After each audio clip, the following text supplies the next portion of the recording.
And more new details for you tonight in the deadly 4th of July crash in Rock Hill.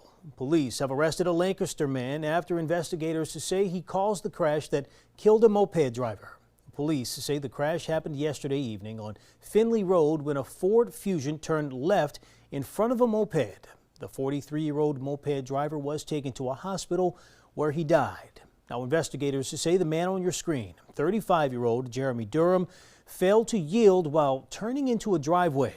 He was also driving with a suspended license.